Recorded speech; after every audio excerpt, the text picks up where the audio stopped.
Hi everyone, I'm Fred Nelson from Craven Tenor Guitars. Thank you very much for stopping by today. I appreciate your time and I appreciate the opportunity to introduce to you the Michael August Belle Larenne.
Before I get into the guitar itself, I just want to lay out the background of the design itself, where it came from, and what makes it a very unique guitar in the resonator community.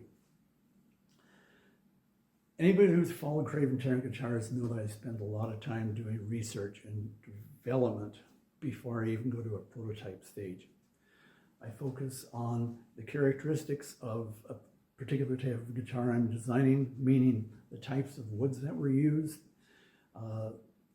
scale lengths, consistencies of the combinations of wood that were used in the guitars themselves, because sometimes they varied from year to year in some cases.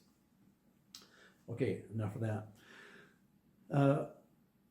Resonator guitars from approximately 1900 to around 1925 were mainly played by musicians who played Hawaiian music. Now that Hawaiian music isn't the Don Ho Pearly Shells music that we hear played in tacky lounges and tiki bars. I'm talking about orchestrated Hawaiian music of pre-state Hawaii. So, you know, it was really symbolic of a period of not only beautiful music, but, you know, the pre-commercialization of the state of Hawaii. It wasn't until the late 1920s, early 30s that blues players started picking up the biscuit cone style resonator and really embraced them as their type of music. But at that time, of course, Hawaiian music had started to wane and become more folk type music. Resonators of the day. There was a period up until about 1929, 1933, depending on the stories and the research that I've been able to find. The internal structure of the guitar itself was a wooden sound chamber. By 1933, manufacturers started using, it was basically a metal insert, a metal ring that, you know, they would carve a hole in the top and drop this ring, almost like a hubcap, down inside that ring. And that allowed them to have a place to mount, you know, drop the cone down into.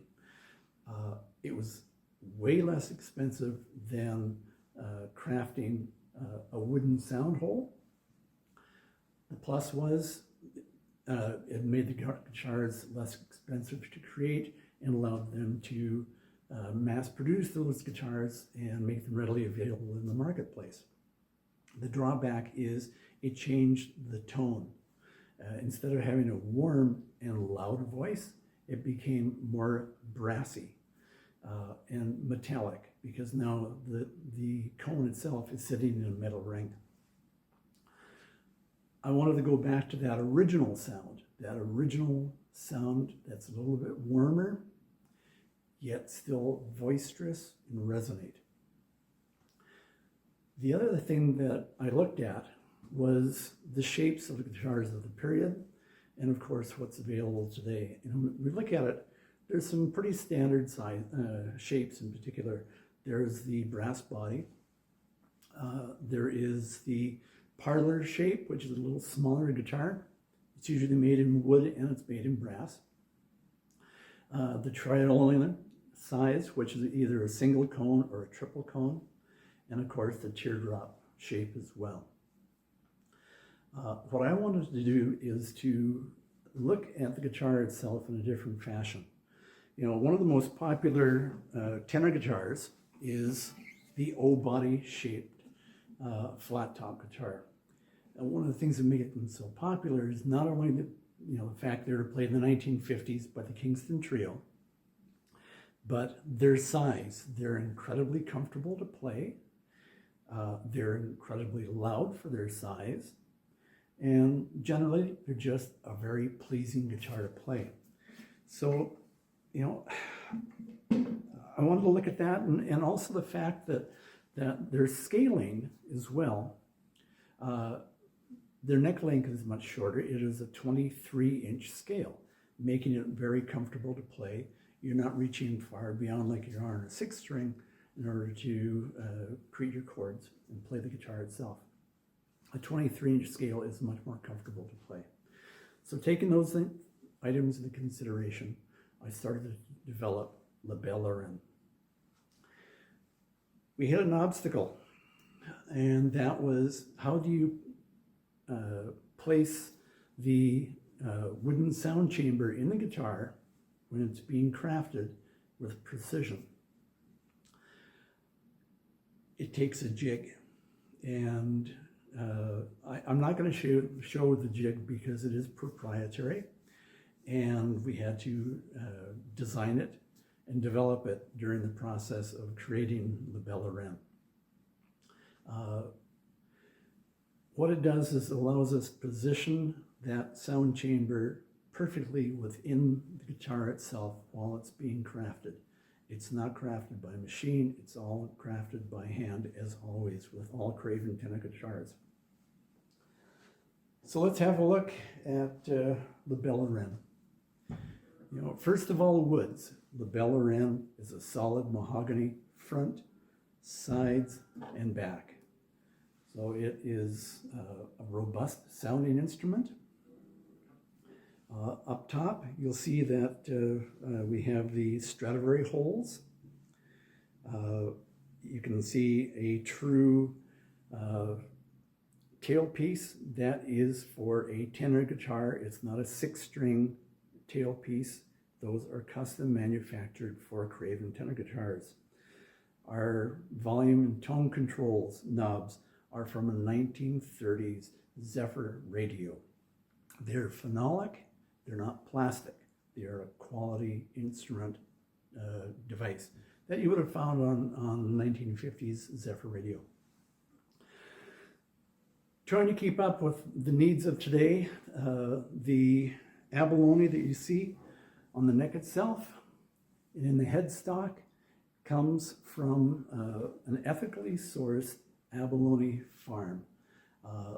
That farm produces abalone as a food source first, and the abalone shell itself is a byproduct. It is just as beautiful, and it's ethically sourced. Okay, let's have a close look at the headstock. The headstock, as you can see, has got La Belle Larenne. Our open tuners in back are obviously adjustable. They're golden color with the black knobs. The binding on the neck itself is an antique ivory to give it a little bit warmer tone itself. you'll find that the fret marker is on the 10th fret. The abalone inlay, again, on the body itself, is ethically sourced abalone with the ivory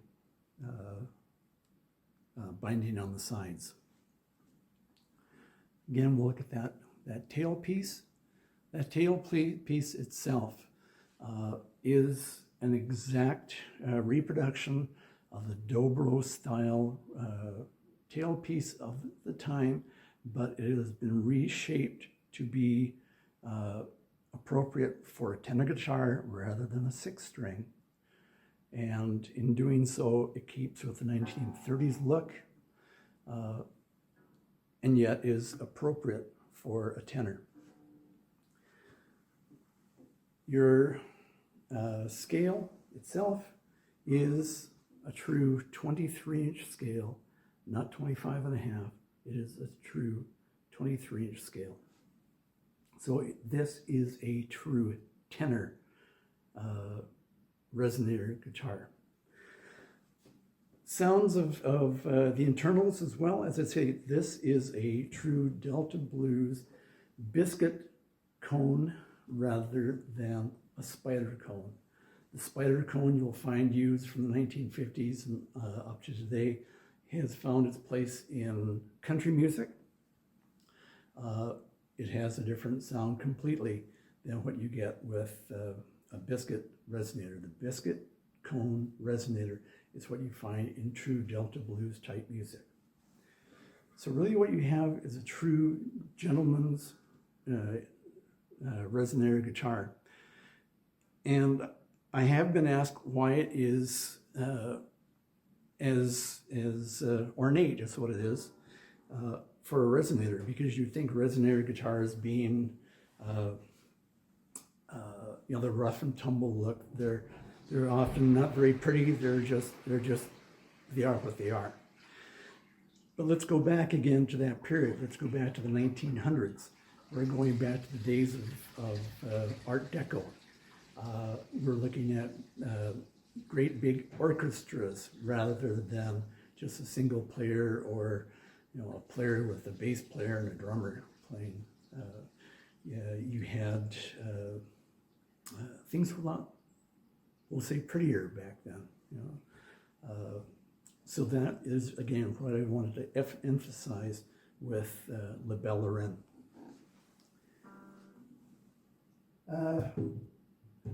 Another couple of things to follow up on, of course, is being electric.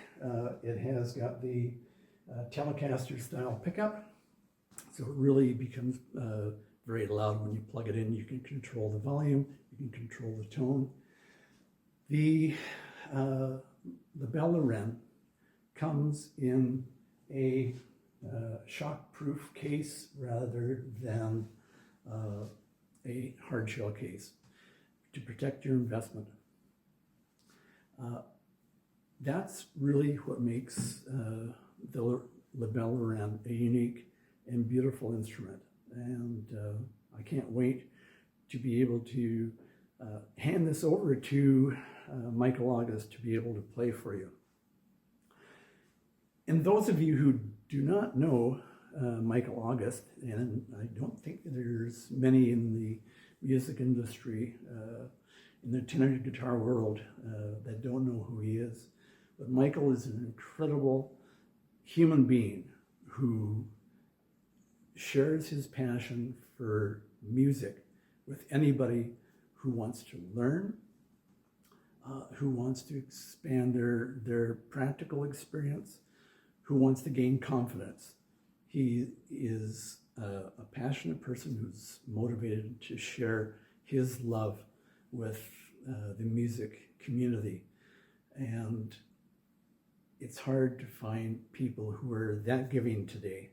And that is why La Belle Larenne carries Michael August's name. So I look forward to having Mike share some music with you very, very soon. Thanks so much for stopping by. I appreciate your time, and I appreciate you enjoying music in this day-to-day. So enjoy your family and friends while you have them. Stay safe. Thanks so much. Enjoy your day.